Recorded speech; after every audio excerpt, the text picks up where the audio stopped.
Yeah, we were just joking. We should have been recording the whole time. We've already done 20-minute podcasts. I haven't pressed record. I've got my friend Mike Lilygren on the pod today from Maven Optics. Mike, how you doing? I'm doing great. Doing great. Man, Maven is just an awesome brand and a brand that I've been using for a long time. Spotters, they're 18s. I have a pair of their 12s. Small spotter. I've got their rifle scopes. Just a brand who's done things unique in the optic space by just being their only direct to consumer D2C. Like you can't go buy their stuff at Cabela's or Bass Pro or any of these places. You can only buy it from Maven. And by doing so, they've been able to create just some of the most high end optics in the industry at a price that the blue collar guy can afford. And I think it's been very appreciated. So, Mike, how you doing, man? I'm doing good. I'm doing good. I get to not only do I get to talk to real consumers and real people using real products all the time, but I also get to live in the middle of Wyoming and have beautiful days out in the mountains. I'll go up to I was just telling you about this. We'll go up tomorrow afternoon and just like in 15 minutes be up in the mountains and right where we hunt elk in the fall and you'll get to just pull out some firearms and shoot some stuff. So test some products. So yeah, it's a beautiful day here in Wyoming. Yeah, it's really neat. And it's neat how, like, you talked about you being in Wyoming, right? Because you're not in like the capital of like where you should be in Salt Lake, right? Like I'm in Salt Lake, right? You should be in Salt Lake, right? You should be in Right, Bozeman. But right. no, you're in what's the town you're in Wyoming? Lander. So we You're actually, yeah. the three of us who started the company, I mean, the literal honest truth is, we quit our corporate jobs because the company we were working with got bought out. We were so pissed off, and we sat around a campfire and thought, what do we know, and who do we know about the industry within the industry that we can live in the town we love to live in, because we love Lander, Wyoming. We're raising our families here. We're doing our thing. Whether it's, for me, it was, I moved here to be a rock climber, and I'm still a rock climber, but I'm also an avid elk hunter, and antelope hunter. I love to get out there. My buddies, Cade and Brandon, who I started the company with, love to fish, love to bird hunt, love to big game hunt. And we just wanted to live in this town. And we realized that there was an opportunity happening in the industry where you could be direct to consumer. We happen to have really strong relationships in the optics industry to be able to produce products that could be the best in the world, compete with the best in the world. But with that direct to consumer model, like you were just pointing out, you can offer a price point that the average Joe can afford it. You like cut out that middleman markup and offer a price point that's aggressive. So we literally were sitting around saying, how do we live in this town? What do we know? Who do we know? And we've built everything on making good product, living in Wyoming, and relationships. And it's relationships that make this worth doing. So Yeah, it's actually a really beautiful story. I was actually talking to Cody Rich about this last week with your whole story. 'Cause I've been to your plant, your yep, warehouse up there. It's yep, phenomenal. It's awesome. And you really just built your business around your life, not your life around your business, yep. and change the whole community through doing so and employ a bunch of people and do that. What were you guys doing before? Were you in the industry before? We were. So the three of us met at Brunton, which is an industry in Riverton, Wyoming. It was a historic compass manufacturer. Made these and still does make these really high quality professional compasses. Well, Really? that company was in Colorado and was founded in Colorado in the 1890s. Was purchased in the 1970s by a group in Riverton, Wyoming, and moved up there. And they started getting into binoculars in the 1980s, camp stoves in the 1990s, solar panels in 2000. So I was in charge of product development there for about 8 years. My partner Brendan was in charge of marketing and design for about 10 years. And my partner Cade was in charge of sourcing, warehousing, logistics for about 6 years. We all met there, but that company was purchased by the company that owned Gerber Knives in 2008. And so, or 2006, I guess. And by 2008, they had taken over the company. They had integrated the sales force, and we just really didn't like the direction that company was going. Their built model was built around Walmart and the military, which are viable customer base, it's not where you want to be when you want to make good stuff. And so we left that company 2008. Terrible time to start a new company, but we started a product development firm and started working for other people. We did that for about 5 years and realized that it wasn't satisfying. It So you're just wasn't designing products for other people. They were saying, "Hey, I have exactly. this idea. I Yep. want to design it and do it." Yep. And Okay. so we were either taking their idea, more often taking our idea and bringing it to them and saying, "Oh, here's a fly rod, a Tenkara style fly rod, or a tent, or a sleeping pad," or we had a whole assortment of products. We're mostly making for small, mid-sized dealers, and then designing, sourcing, doing all that. But yeah, none of it had our name on it. So we'd make cool stuff, and then it'd be like, "Oh, that belongs to this other customer."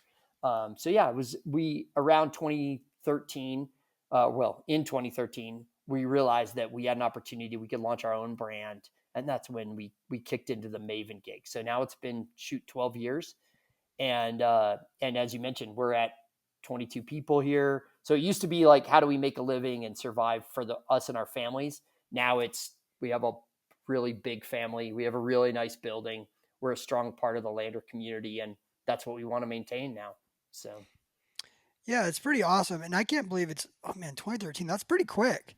'Cause I think yeah, first got my hands on some Maven stuff, and probably 2016, 2017. I was on a hunt over in Arizona because I had some Swaro binos, and my buddy's like, "Hey, I bought these Mavens," and I was like blown away. I'm like, "Wow, this is pretty what is awesome." this? Yeah, And then it's such a unique, like I love using Maven in my ads and stuff, and you see it a lot because it's such a unique looking product, right? With the orange right, and the stuff, and if I don't have any of the whacked out, like you guys do some cool stuff with like camouflages and stuff and right, cryptex, and I think you guys even do some Kuyu stuff, yep. but it was really kind of unique, and it really kind of took, and it's kind of like a grassroots movement, yeah.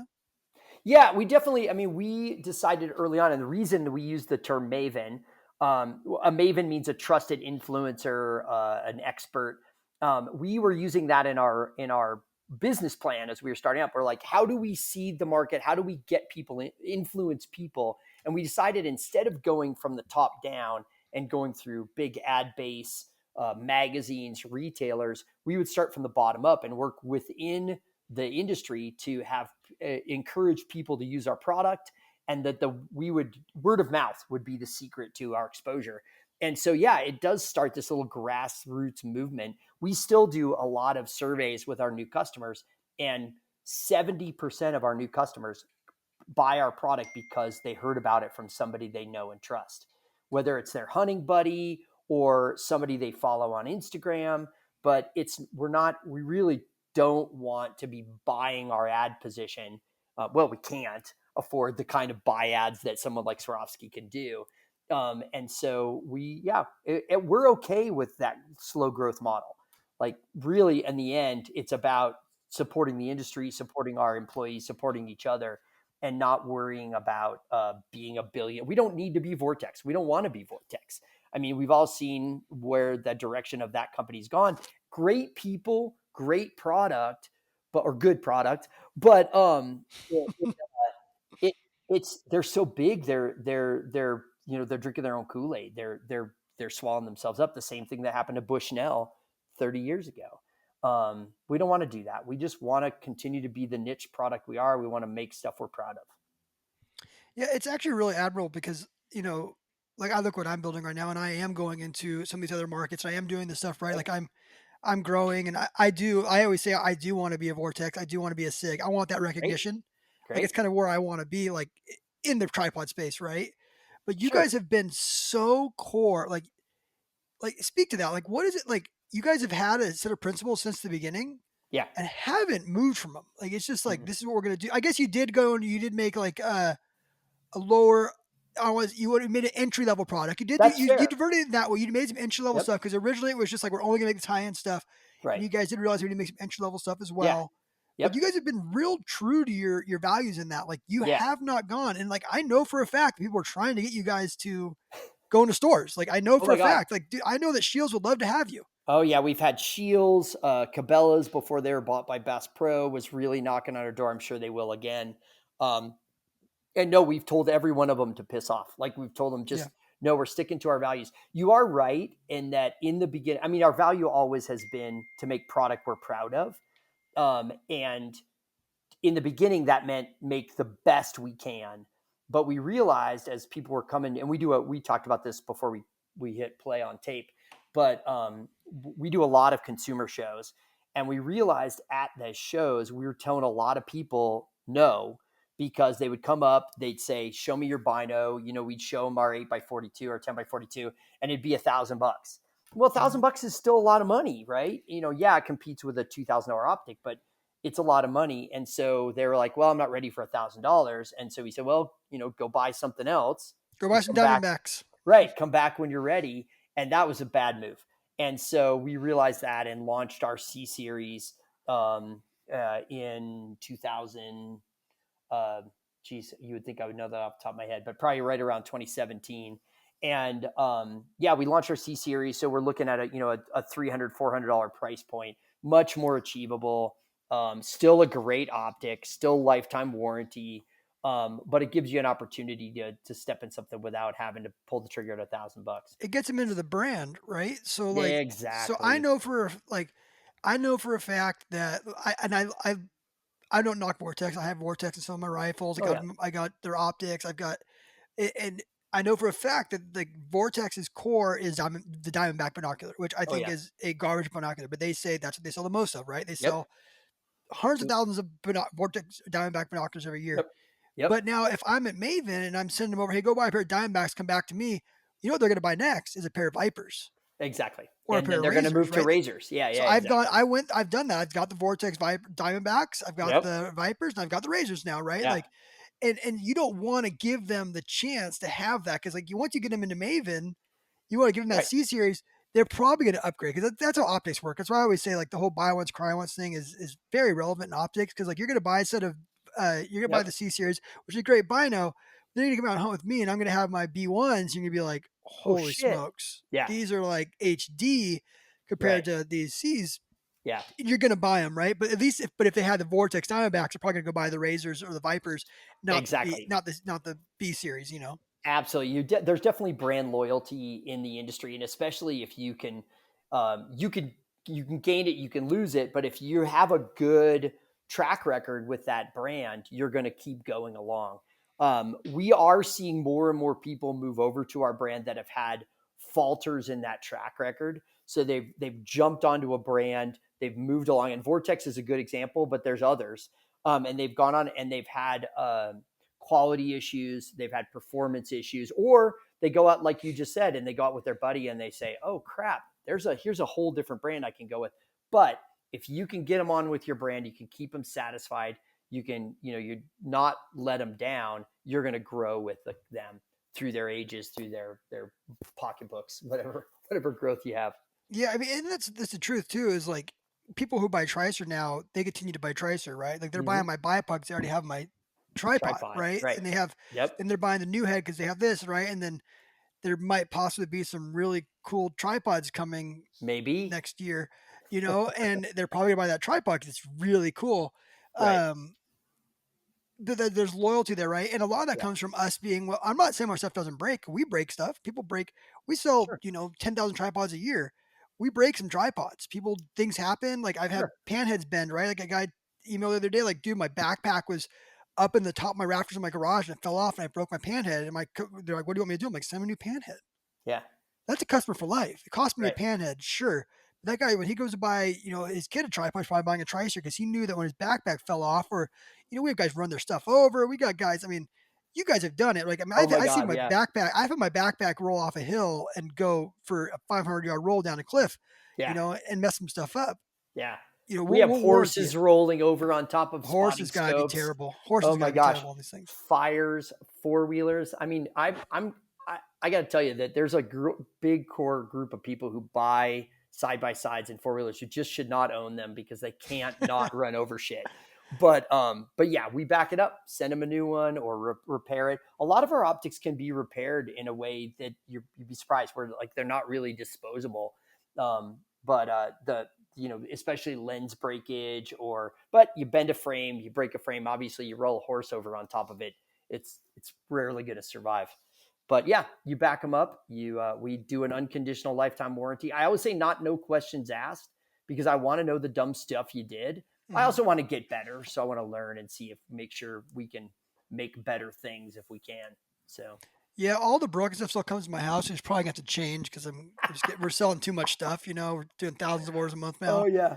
So like if I get it broken, whatever. Most of the time it's dumb. People do dumb things, right? Like I've Oh had yeah. guys put their tripod up against a table and shoot a 300 Win Mag and shear both legs off, right? And then call me trying to lie.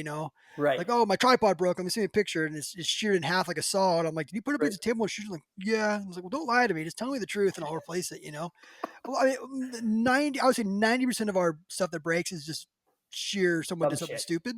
Oh yeah. But it happens, right? Like, I mean, dude, it's very easy to lean your bow up against your side by side and take off and run your bow over. It Mhm. happens every year. People run their bows over. Things Yeah. happen. You know, and I don't advertise like, oh, lifetime vortex warranty. Well, we take care of people just like we do, right? Yeah. Like we just take care of them. But I want to know like what happened. And as long as you're straightforward with me, we're going to replace it. We're going to fix it. Like Yeah. I tell the team all the time, like, a $300 panhead is not worth a bad review on Rock Slide, Yeah. Amen. right? Yep.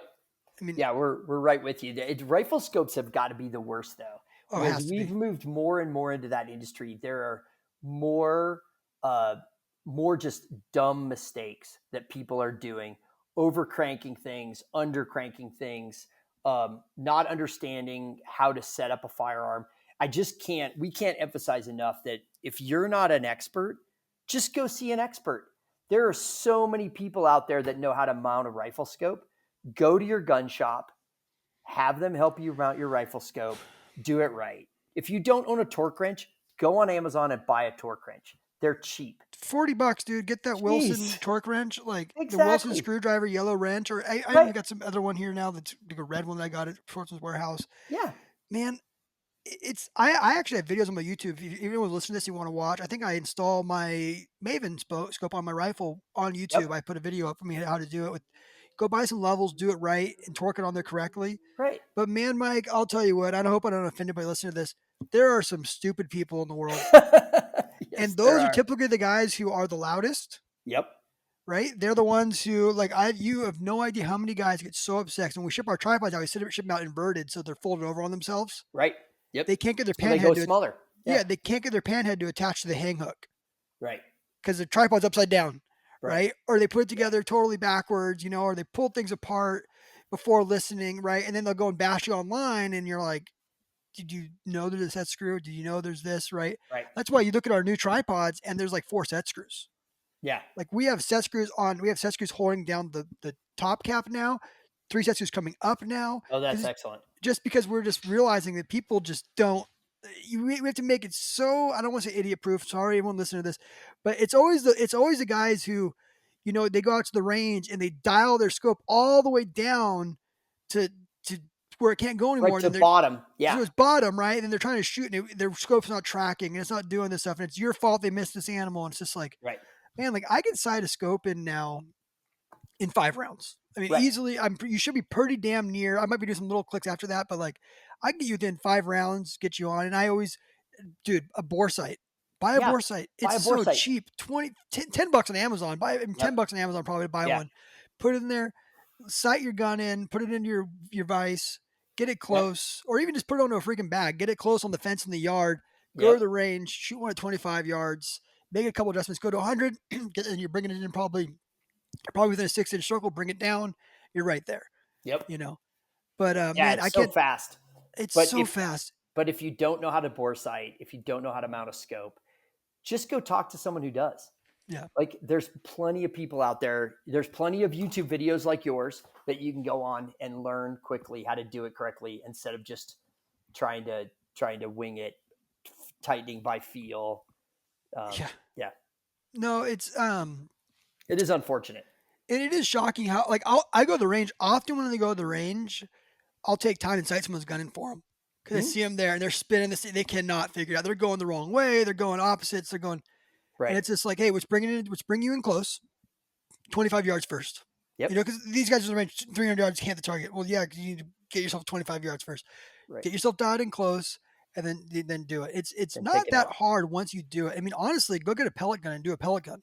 Yeah. Go practice that way because it's expensive shooting a 30-06. You're Yep. shooting $3 trying to pull that trigger, man, and you're just sitting there just shooting. You're not even hitting the target, Yep. Yeah. We do a lot with 22. We do group shoots here. So a lot of our employees come in, they don't have a lot of hunting or shooting experience.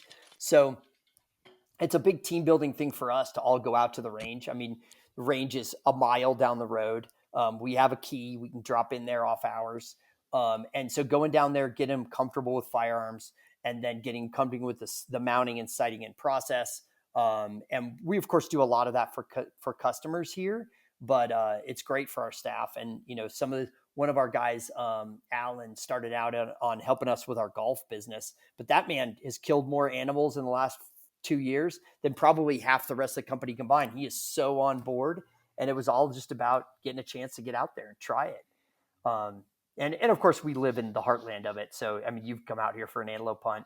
It's so much fun to get out and you get wide open spaces. I keep looking out my window, like you can see what I'm looking at here, but, I've been in your office. I see yeah. it. It looks beautiful. Yeah. You didn't give yourself one in the basement. You definitely have a good view. Yeah, I definitely have a good view. So, all you guys figure I write the checks, so I at least get a chance to look out the window. Yeah, it's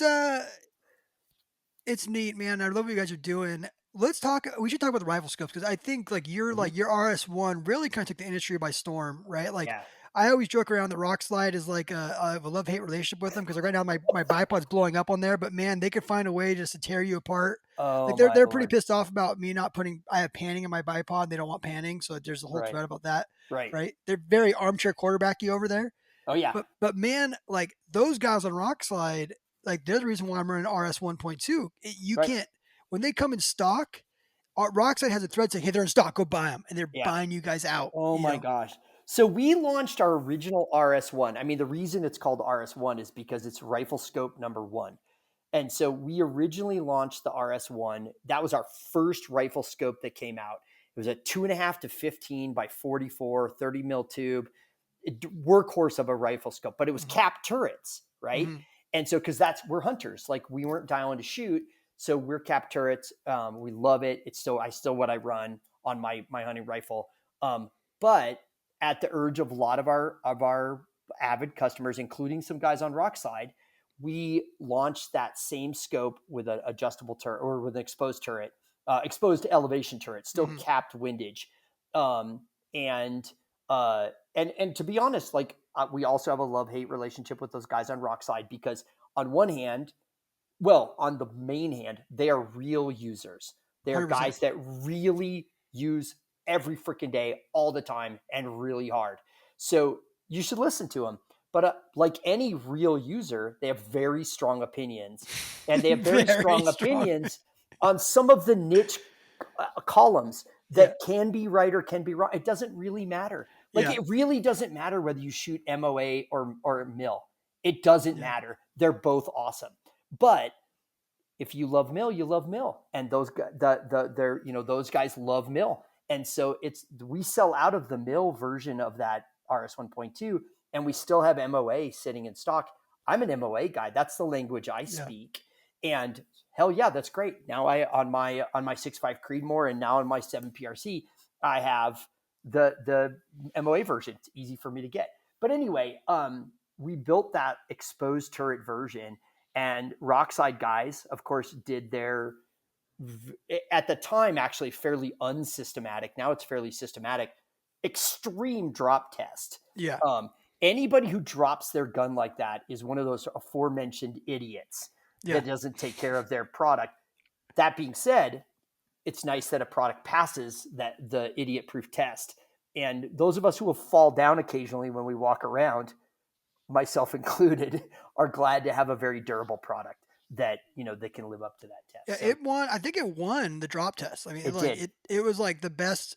Yeah. And not only that, like it's just all around. I can't think of a better hunting scope right now. I think mine's it's a 2.5 to 15. Is that what it is? Yep, 2.5. I mean, it gives me everything I want in a rifle scope out to as far as I want to shoot. And I shot a buck at 20 yards this year with my rifle at 2.5 power. You can tell it. Right. At 2.5 power, and it's even at 2.5 power. All I could see was deer. That's how close deer was, and I'm like, my gosh, if I was using my VX3i, which I used to use, which is 4.5, I might not have found this buck at 20 yards. Probably lost the buck.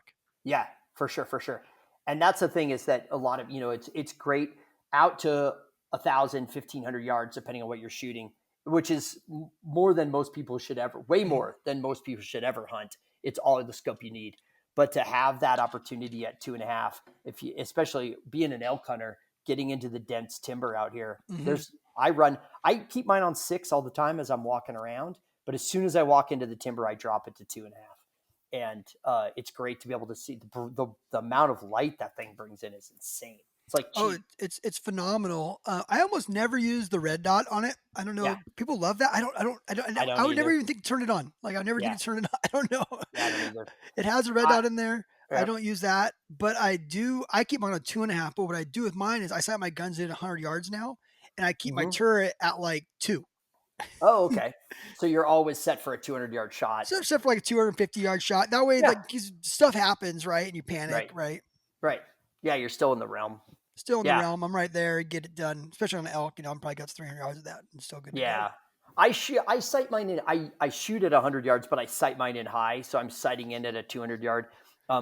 This local shooter that we've been dealing with, that's working with on product development, convinced me how much better you are when you're sighting at 100, because you can just see so much more detail. Yep. So That's why I do you're 100. bringing in that variability, bringing that down so much more. I used to Mhm. always sight at 200, and I realized that um, the amount of information that I can see is so much less, Yep.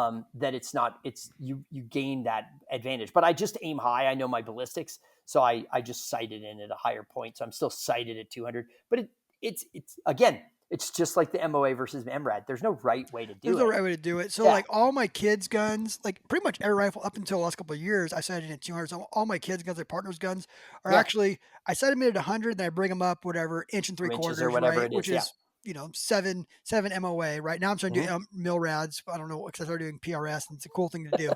That which Sure. is super confusing for me. I feel like it's nowhere near as fine as MOA, but whatever. I digress on that. And then that's the rifles, 200 yards, zero, Yeah. and then they go from there, right? Yep. But I on my gun, I guess I assume at 100 yard zero now because it's just so easy for me to be like, I want to shoot right in the middle of that X right there. That's it. Right. I can get a good group right there, and then now I can just, if I'm hunting, I just turn the thing to 1.5. I know my ballistics are. I'm good Right. to go. It's 200 yard zero now because it's just turned to 1.5. What's the difference? And I Exactly. can worry about it. Exactly. And the key always is know your firearm, know your ballistics, and just go shoot as much as you possibly can. Yep, There's no substitution for trigger time, and we all learned that from archery, but it's so much more true. It's so true with firearms as well. 100%. So yeah, that scope has just been crushing it. Do you guys have them in stock right now? We do. You We're in do. stock right now. Yeah, we actually have some coming in 2 more weeks. So we're going to be great for hunting season this year. So Yeah, hunting season. It's we when I poured it know that on. it's never in stock. I've been able to get mine because I know a guy who works at Maven, so I've been able to get Yeah. my Yep. scopes. But I know that whenever I want them, they're never in stock. And people are like, I can't believe you got a BS1. I'm like, yeah, I kind of Yeah. know. Mike Yeah. hooked me up, right? But I love that scope. It's on all you guys. If you see the Woodstock 30-06, I've been shooting all the Hmm. ads, everything. It's Yeah. Maven scope It's on there. gorgeous. Yeah. It's got Maven scope on there. There's gonna be an ad coming out after this is out right now. I see my gun like in a creek, and it's the Perfect. Maven on there. So Oh, I awesome. love that scope. It's the scope I recommend to anybody right now for looking for, and it's a high end scope. And what does that scope run? $1,600, No, $1,200. Yeah. $1,200, Yeah. $1,200. dude. Yeah. So like, I mean, I don't like talking to other brands, but I mean, man, this thing is every bit of a VX6. Yeah. Oh, VX6 yeah. glass, you're talking $2,500 scope, $2,000 scope, and you're getting it for $1,200, and Yep. it only weighs 22 ounces. Yeah. Which is phenomenal, right? Yeah. Like it's obviously not like, you're super ultra light, but it holds at zero, which I love about it. I can say that like I've learned like I don't put cheap scopes on any of my guns anymore. Like my kid's Yeah. first buck, I think he had a Diamondback on it, and Oh, he man. shot the buck in the leg, lost the buck, and took it to the range. And the gun was off by it was like 4 inches low and Oh, 4 inches crap. right. Right. The thing just wouldn't hold zero, and I've never had the issue with my Mavens. Mavens just Hmm. hold zero no matter what. And I am that moron that's very abusive to his gun, and I throw my thing around, and it's on my backpack, and I stick my backpack off my shoulder, and it hits the ground, and Yep. it just holds Oh, at yeah. zero. And yeah, I'm sloppy that way too. I make fun of other people, but I'm a pretty sloppy gear. I don't take care of my gear like I should. And I probably have the same problem you. I know a guy. So Yeah, you I just get a new also know a scope. guy that works at Maven, Yeah. and so he helps me out a lot. But no, I'm pretty abusive, but I try to take care of my stuff. Yeah, but you almost want to be too, right? Like I'll throw tripods in the back of a truck. Mm-hmm. I'll throw things around because I want to break it. I want Yeah, to see it. So like we're field testing brand new, prototypes. I took it to Mexico. We broke them. yeah. And it helped me. Like and what I'll do a lot of times, like Cody Rich is a caveman. Cody, I have a new I shouldn't. I'm working on I'm with something you new. 100%. I love Cody. I'm He's working for great. something new for next year. But Cody, with this thing wouldn't close, instead of just like looking at it, he just pushed it and snapped something on this thing. And I'm like, oh, thank God you're here to be a dummy. Yeah. And he broke it. And I was like, no, he's like, oh, I'm so sorry. I'm like, no, it's perfect. I actually fixed it in the field, what he did. But it was like I already knew there was an issue there, but now I knew there's an issue because the way this thing Right. happened, this thing got in Yep. the way, it snapped it. And he did what most guys are going to do, which is just, Yeah. caveman, break it. Yeah. Push Right. harder. It's the Yeah. push harder. Yeah. It's always Yeah. the answer. Push harder, break it. Yeah. Right. Like I have these shooting tripods and I was doing this like leg lockout device and, you know, it would snap down and my father-in-law, they couldn't figure out how to put it up. So they just broke it, my Mm-hmm. father-in-law, my partner.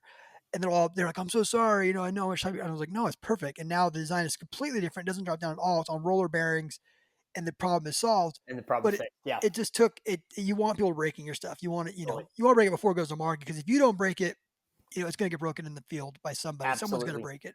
Absolutely. One of the things that we realized coming into this whole thing is the number one most sensitive issue on all binoculars is the eye cups.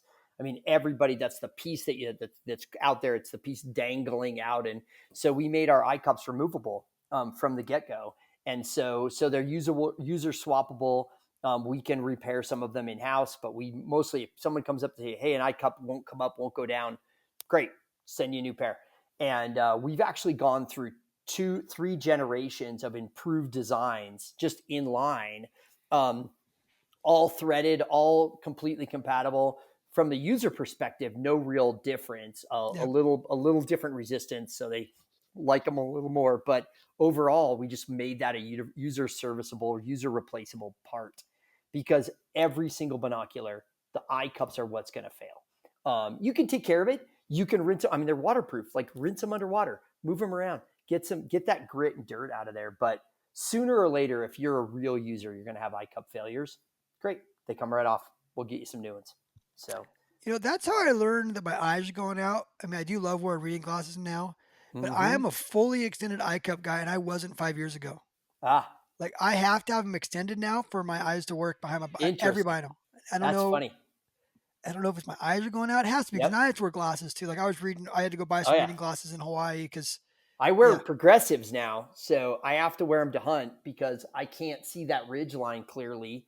I can tell you there are animals on it, but I can't really see the difference between a bull and a cow anymore at distance. So yeah, and I have to have readers. So yeah, they're full progressives. So I went from the opposite. I used to be eye cups extended. Now I'm wearing glasses all the time, except when I'm on the computer. So gotcha. yeah, So getting old sucks. have you talked about animals on a ridge? I know you guys Mm-hmm. don't do any thermal stuff. I mean, maybe someday. Yep. Um, Yeah, never say never. Never say never, dude. I used a pair of I don't know if they were Steiners or whatever. I think they're Steiners. They make thermals. Yeah. Binoculars in Africa. Yeah. Oh wow. Have you been to Africa yet? No, I'm going in July. Oh, dude, it's so cool. I know. I've but heard everybody like once you go, you can't I stop was like, going. I don't want to go to Africa. It's gonna be lame. And now I'm like, I want to go back. I'm going back Yeah. next year. I should try to get you on the hunt with us next year. See if I get you in there. I think Leopold sponsored it, and we should get you guys on Sons and of have you bitches. sponsor it and go with us because Leopold didn't send anybody. It's like a big brand collaborative thing. But anyways, they had these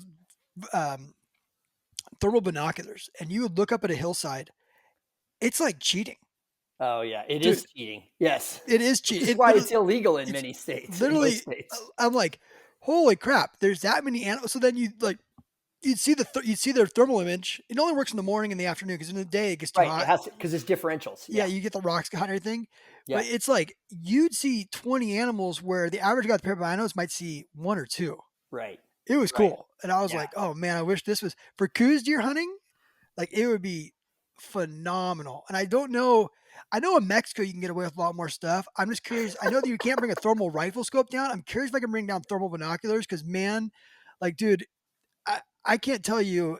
I almost feel like it's cheating though. I'm like, am I cheating if I do it? I But if think they it's consider it legal cheating. and I'm in Mexico, like you know what I mean? Like I don't know, but dude, it was cool.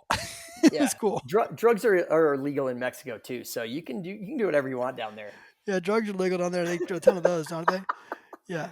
But it was Oh my definitely an god. experience seeing those things, and I was like, Yeah. holy crap, this is like unreal. You think about elk hunting, it wouldn't even be fair. Like you'd Nope. be able to look in because you look into dark timber, you can see through the dark timber, see the body patterns, and that's where Right. you like you'd be able to look at pull your binos up and be like, "There's elk in there." I don't have a pair of these binos, by the way. Nobody report me to fishing game, Wyoming fishing game. I don't own a pair of these binos. I'm just saying, It like was Africa. It was it was in Africa. Yeah. Africa. Oh yeah, Africa. You can shoot. It's like how much do you got to spend? Yeah, totally. Like Just we're I sitting mean there by it's this. We're sitting there by this river, and there's some. The guy's like, "There's some otters. I've never seen otters." This is the owner. Shoot him. You know, oh like Jesus. you know, oh, there's a porcupine. Shoot them. Everything you see there, you can shoot. Oh There's my nothing, gosh. Yeah. nothing not on the table over there in Africa. That's Right. for sure. They just they see it and they're like, okay, see that one $10,000, that one $2,000, that yeah. It's shockingly inexpensive, dude. It's Yeah, I know. like it's shockingly inexpensive how much it costs to get an animal over there. You know, and we got 50% off on a lot of our stuff, but man, like you can go shoot a lot of stuff. You know, like $800, 700 Yeah. bucks. You know what I mean? It's just like the real big ones. You know, like the Sure. koodoos and stuff that Trophy. are Yeah, and the big legendary trophy yeah, pieces of trophy that. stuff. But I mean, other than Yeah. that, you can go shoot a lot of like the deer size stuff is like less than $1,000. Yep. You Yep. can stack some up, and I don't care what I'm shooting. Like I think the Blez bucks are like $600. I'm like, that thing's a bitch and looking animal. Looks like an antelope. Oh my gosh, they're insane. Yeah, and obviously, you know, we're jumping around we're in a blessed situation to be able to even look at that. But the economy that gets built over there around that kind of conservation hunting is really impressive. And I didn't really realize any of that. I wasn't born in the hunting industry. I grew up in a military family, and my parents were competitive shooters. So in fact, they met on the pistol team in college. It's kind of Really? a fun story of my life. But I killed paper from a very early age and did a lot of shooting and never considered hunting. And you and I were talking about this before we hit play. Um, the shooting industry is such a big industry and So such a much bigger than the hunting growing industry. industry. But I didn't realize growing up in it really what the hunting industry meant and what it is to the impact on conservation in the U.S., what the impact of conservation worldwide, the impact of economies worldwide, and so that's something that I've grown to appreciate. As I mean, I'm 56 now, and I started hunting when I was 30, so it's still been a long time. But it's interesting to just learn what's going on in that as we look at that industry around the world. But again, to circle around, I had even though I was born into this shooting industry, I had no idea how big, how hot, how growing that, especially with NRL, PRS. That's exciting, fun things to do with a firearm. And there's a lot of that going on. And you're now getting into that end of the world too. Oh yeah, I'm diving headfirst into the NRL and the PRS space, having fun with it, Right. and Yeah. rubbing some people the wrong way and having a good time. Oh, yeah. Um, That's going to happen. are you? What's your take on like ballistic turrets? Because you guys don't people make them for your scopes. What's your take on that? Correct. Like a CDS style Leopold. I mean, that's what they kind of Yep. forged that. Yeah. What's you guys take on that? I know there's We some were, guys doing it. Like yeah, Kenton Industries makes them for you, right? Kenton does Kenton them? doesn't make it for us. We work with Wyoming Arms, which is a local AR manufacturer, and they do a lot of ballistic turrets they're up and out, based out of Cody. And Kenton, we've got some things we've been in conversation with Kenton for a little while. Oh, do And they not? probably Do Kenton not make one at all? not yet. Nope. Oh, okay. Nope. And it's just a matter of us providing blanks to them, and Okay. then they could produce them. My take on it is, personally, I think it's a mistake. And here's why. There are so many variabilities in the ballistics of your gun that distance is only one. And with technology today in the apps that you can have on your phone, you can take into account the other really critical variables, which are elevation, temperature. Obviously, environmental conditions are another variable that's a little bit, but elevation and temperature itself are huge variabilities in what happens to your round. And so you can understand the basis of ballistics very quickly and print yourself a dope chart and be as accurate as your custom built turret very quickly. And so, like you were talking about dialing up 1.5 MOA, you can do that super easy. I would say stick with an MOA, stick with an MRAD turret, and then know your gun. And know your gun, and then utilize the technology you have to have a ballistic app, and take into account, when you need to, the other variabilities of elevation and temperature and environmental conditions, and be more accurate. Because if your goal is to be accurate enough, then fine, make a turret or use holdover. But if you want to be accurate, you got to take those other conditions. And so you should stick with a straight MOA or MRAD turret and dial the shoot with some knowledge. So accurate enough, okay, get a custom turret built. They make it, it's fun to say, oh, that's 350 yards, dial 350, shoot. You're going to probably be within a pie plate, but you're not going to be able to stack rounds. So here's where I would disagree with you, but agree with you. I don't use a ballistic turret. I just I dial my own stuff. I use my dope to my phone.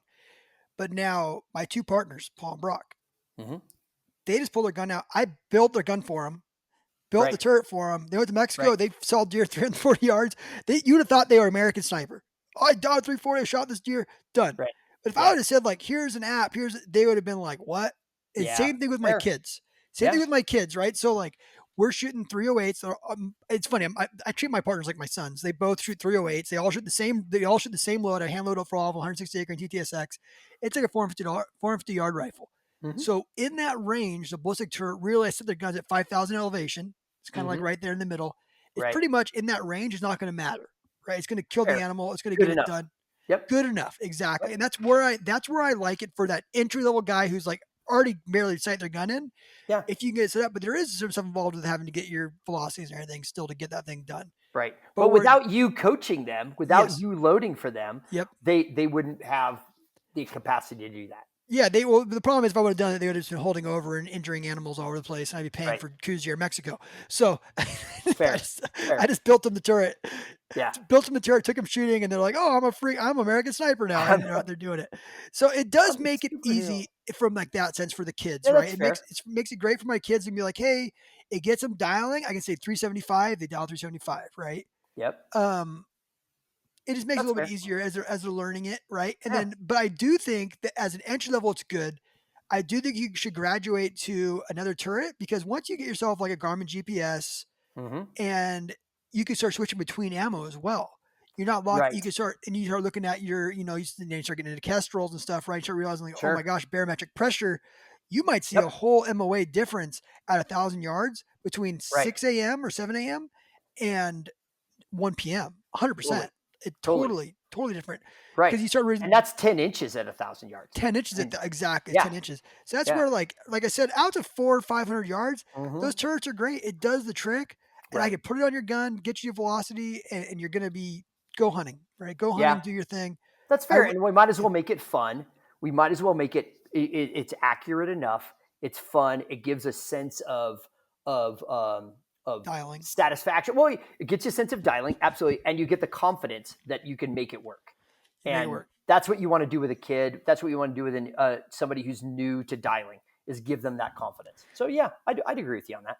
But you do want to eventually get out of it and get into just a regular turret and learn how to do ballistics and learn your apps, learn your stuff.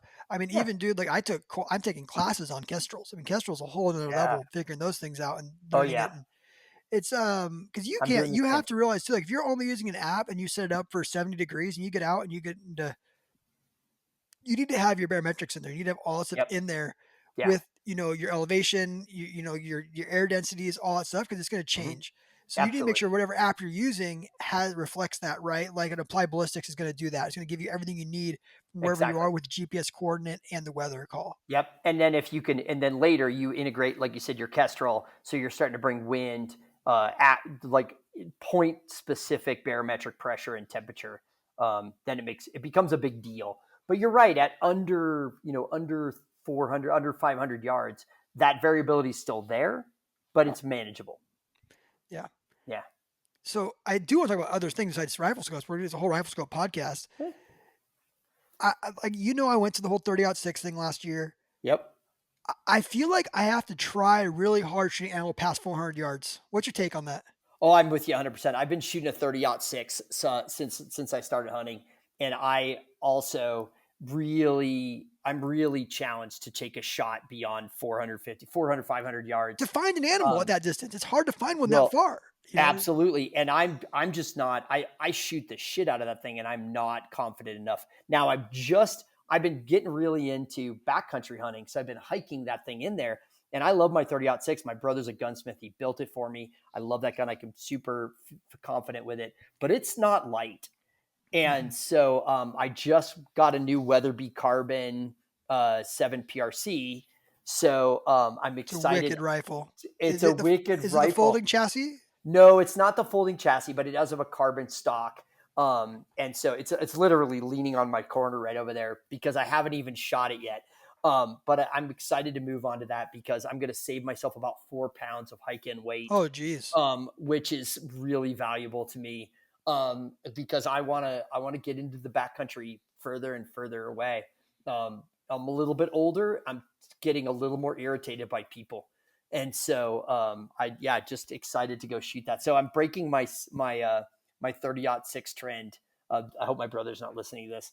But I'm breaking my 30-06 trend which is around, and I mean, it's the most likely when you're popping around the backcountry that it's rolling around in somebody's pickup truck that you got a cartridge right there. So you don't have to worry about it. 100%. Yeah, I mean, 7% PRC gun. is the cool guy cartridge now, though. So you're definitely getting trendy. I'm hip. I'm a hipster. I'm gonna start growing a mustache. You should get a mustache like me over there, dude. You can get you in there. Did you you don't have any stock? You don't have any like donkeys or goats or anything or llamas? I don't. I'm not, no pack stock for me. I have never hunted in the backcountry with animals. I've climbed in the backcountry with animal support, but I've never hunted with animal support. And I really like to. I'm kind of I don't plan enough ahead, so I'm sort of an impromptu guy. Like I'll just get a text from my buddy, "Hey, I'm going in tomorrow. You want to go?" And I'm like, "Hell yeah, I'm ready." I can grab my stuff and just go. So I took Livesay's llamas in. And 3 out of the 4 were great. One of them, he's probably not making on any more trips. He kept laying down on us. It was kind of a nightmare. But I hear they keep the grizzlies away. But man, like it was so cool being able to have llamas. Like I was like all except for that one llama who was just like you could tell he was like 12%. He wasn't into it. He was like, I'm out of this. It was like 80 degrees. He was like, yeah, I'm not into this. Mark's probably gonna sell him honestly after that trip. He was like, yeah, just not gonna. He's obviously just lame, right? Yeah, he's not cutting it. Not cutting it. So llamas are so expensive now. But dude, I had this guy on from this. He's a donkey racer, and he does like ultra marathons with donkeys. This is a real thing. What? This is a real thing, Mike. It's a real thing. And dude, so I don't know if you've ever been down south by us, so like California, Arizona, New Mexico, Nevada, we're covered in donkeys. They're invasive. Yeah. And so this is how great our government is, right? Our government will capture these donkeys. They will pay Joe's horse service $1,000 to break the donkey, saddle trade the donkey, and trailer trade the donkey. Really? Then Mike can go buy that donkey for $150 or 2 for $250. Jesus. Okay. So you can get yourself 2 donkeys for $250, and those things, they swear 120 pounds each they can carry in, if not more. And you got 2 donkeys with you, and they're best to get in pairs. So okay, so they have a buddy. It's best to get them in pairs so they're not so annoying. They're not so loud. Okay. So you could be like walking yourself to work with your donkeys every day, tying them up in front of Maven, right? Training these things. Yeah, making your your whoever the newest kid is, take them on walks to the store, getting them ready for season. Okay. And then you could bring in 3 rifles. Well, there you go. Now you need to send me a link to this so I can, because I'm a city dweller, so I don't really have some good property. But my partner Cade, he has 8 acres, just prime. Let's put donkeys on his property. Let's get some donkeys out there. I'll pay for them. $250. I'll send you 2 donkeys. $250. Donkey co-op. The donkey co-op. Donkey co-op at Cade's house. His wife will love us. She's always wanted. They just got chickens, so they Oh, just she bought this would love place less than donkeys. a year ago. She'll love having some donkeys out there. Oh, I'm They'll telling you. name them. And the They'll cool thing is, like, if you don't like them, they're so cheap you can just leave them out there. You could just shoot them and eat them. You know what I mean? They're so cheap. It's not like a llama's like we took out Livise's llama's like, hey, that llama, there's 18 grand just so you know. And I'm like, oh God, please oh don't die. shit! Don't hurt the llama. Don't hurt this Yeah, one. The donkey, $150, dude. I mean, like if it falls down a cliff, you're like, oh, whatever. If a whatever. bear eats it, you're like, oh, at least it buried the donkey, not me. You know? Right. So it's like, All right. Yeah, you can count me in. I'm in for 250 worth of donkeys. Two Sure. the donkeys. I'm gonna For get sure. you. I'm seriously gonna text you after this and see if we can get you guys some stock because All right, I'm gonna get Kate on that. He just walked by my office, so I'll have to grab him. we'll in get a you guys some little while. donkeys up there because Yeah. I want someone to do it because this guy's and so no joke, Mike. I'll send you the podcast. So this guy ended up getting his first donkey off of Craigslist from like some tweaker, Yep. and then his second donkey he got from like his neighbor, and like he goes and runs. They do these marathons where you run, and the donkey has to wear like a gold pan like a pickaxe. Oh right. You have right. to. It's like yeah, traditional. So, but dude, they're clicking off like 6-minute miles the first 5 miles. Wow. It's a 30-mile ultra marathon, and he says my Right. first race, I'm just kicking everyone's ass. I'm just passing everybody. I'm dominating. He goes, I ended up finishing like second to last. By the time we got to, we realized what donkeys is. It's not the beginning. You have to do the whole race. You know? Right. So you got They're to pace fast out of them. the gate, but they aren't Yeah, paced so as there's well. tricks to it. So these guys are doing like full on ultra. It's a real thing, ultra donkey racing marathons, and it's cool. So I'm gonna have to get you. I'll get you in touch with them because All I right. want someone. You guys have the property there to do it, and Yeah. having the stock, especially like get into your 50s. I mean, I'm only 40, and my knees are swollen up like crazy lately. It's Yeah. been really getting me. Like I don't know what I can do for my knees or get some peptides or something, but having the stock to carry in that weight, Yeah. or carry out the weight even better. You know Carry what I mean? out. That's where it really hits you. Yeah, Yeah. I mean, especially someone like you just kills animals every time he goes back there. You know, you can keep bringing an elk out once a week. You Oh know, man. Not so even, but yeah. yeah, No, that's great. yeah, we get him to get some donkeys. He starts walking him to work every day. You guys got your Maven. You can brand them with a Maven. You know, the Maven logo on their ass. Right. You know, and like Yeah, the big M the flying big M. M. You can paint them orange. M. You know, do something. You'll be crushing it, man. Oh man. All right. The Maven You're in, donkeys. huh? I'm So in. what? We always end with a hunting story. You got anything new coming out you want to talk about before we start doing a hunting story? Well, so we are. I was telling you just before we kicked off. We are getting more focused around the shooting end of things. We just launched our RS6, which is a true 1-10, 1-10 by 28, a 34 mil tube with a locking turret. So it's a turreted LPVO, which is pretty sweet, or super sweet. Retails for 1,800, and absolutely thing is a crusher. So I absolutely think it's worth checking out the RS6. That's like a straight bodied, like your AR-15 Yep. military style, Correct. 3-gun, 1-10, perfect coyote spotting. Absolutely great coyote, great 3-gun competition, but also a great scouting gun scope. So really worth checking out. So really cool new optic for us. I mean, new. It's been out for 4 or 5 months, but that's really new in the market. Season hasn't started yet, so it's really kind of exactly. And I'll be out shooting that thing tomorrow, so I'm looking forward to getting out playing with it again. God, I don't really have. I mean, my hunting excitement. I didn't have a super strong season last season. I spent a lot of days in the backcountry for me. That we all get into this industry because we love hunting, we love being outside, and then we find ourselves sitting behind a desk a lot more than we want to. But I did spend a lot of time hiking around the backcountry, first with a bow and then with my 30-06. Had some great days, got eyes on a lot of big bulls, and did not put one down. And so it was simultaneously a super satisfying season to get to spend time in the backcountry with my buddy, get time to spend in the backcountry with myself, which is I value more and more. I actually probably value that more than harvesting anymore. And it was better on my knees, so we can say that for it. But this year I put in for that same area 20. It doesn't mean much to most people, but 25, 27 tag, which will put us right on the Continental Divide here, which is a super gorgeous area of the Wind River Mountains here in central Wyoming. So I'm looking forward to hopefully drawing that tag and spending more time in the mountains. I've got actually a camp stashed in there, and we'll spend time right at 11, 12,000 feet, Oh, wow. which is great place to spend time. My daughter also moved back with me, so I'm looking forward. Since she was 6, we hunted antelope together, and bouncing a pickup truck around the prairie of Wyoming, chasing antelope is super fun. And the only thing more fun is to do that with your kid. So, she's 24 now.